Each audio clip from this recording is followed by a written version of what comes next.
Every morning, before the sun had fully risen, a samurai would sit in stillness and rehearse his own death. Not as a morbid ritual, but as a sacred discipline. He would imagine every possible way his life might end that day, and then, having made peace with each one, he would rise, bow to the dawn, and live with a freedom most people never taste. This practice came from the Hagakure, the ancient code of the samurai, which opens with a startling declaration: the way of the samurai is found in death. For centuries, this line has been misunderstood as glorifying violence. But its true meaning is far gentler, that a life fully surrendered to impermanence becomes a life fully, fearlessly lived. The samurai wasn't chasing death. He was refusing to be enslaved by the fear of it. The Bhagavad Gita echoes this same truth. Krishna tells Arjuna on the battlefield, the soul is never born, nor does it die.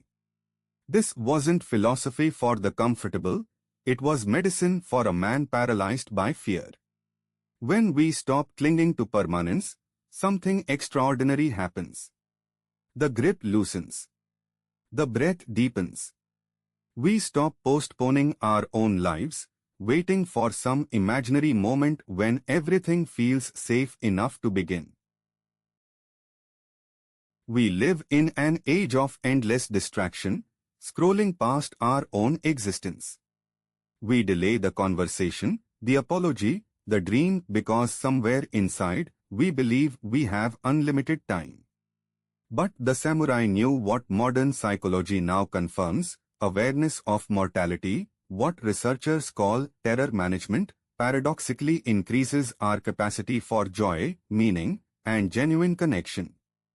Death, held consciously, becomes a compass.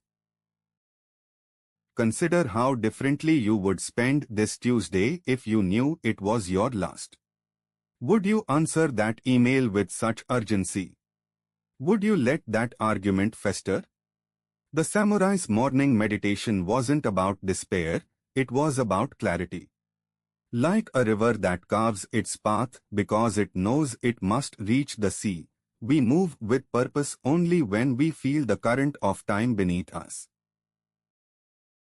The Buddhist teacher Thich Nhat Hanh once said that the most precious gift you can give someone is your true presence. But presence requires releasing the illusion that tomorrow is guaranteed. The samurai who greeted death each dawn wasn't haunted, he was liberated. He could look his child in the eyes, hold his tea ball with reverence, and walk through autumn leaves as though each one falling was a small, beautiful sermon. Here is what the ancient warriors understood that we have forgotten: courage is not the absence of fear. It is the decision to act beautifully in spite of it. The Stoic philosopher Marcus Aurelius wrote in his private journal, "You could live life right now. Let that determine what you do and say and think." He was an emperor. He had every reason to feel invincible. And yet, every morning, he reminded himself he was mortal, because that reminder made him merciful, present, and wise. And here is the deepest truth, the one that quietly rearranges everything: we do not fear death nearly as much as we fear having never truly lived. The samurai's ritual was not about the end, it was about the middle. About filling each ordinary moment with the weight and wonder it deserves. The unlived life is the real tragedy. Death is simply its honest mirror. Beginning tomorrow morning, just for 1 week, take 60 seconds before you rise. Sit quietly and ask yourself, if this were my last day, what would I stop carrying? What would I finally say? What would I do with my whole heart? Don't answer dramatically. Just breathe with the question. Let it soften you. Then rise, and let that softness guide every choice you make before the sun sets.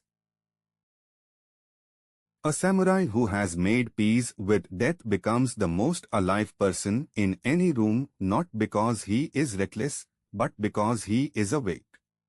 May you carry that same wakefulness into your days. May you greet each dawn not with dread, but with the quiet, fierce gratitude of someone who knows this moment is a gift. Subscribe to LifeVeda for daily wisdom that transforms your life.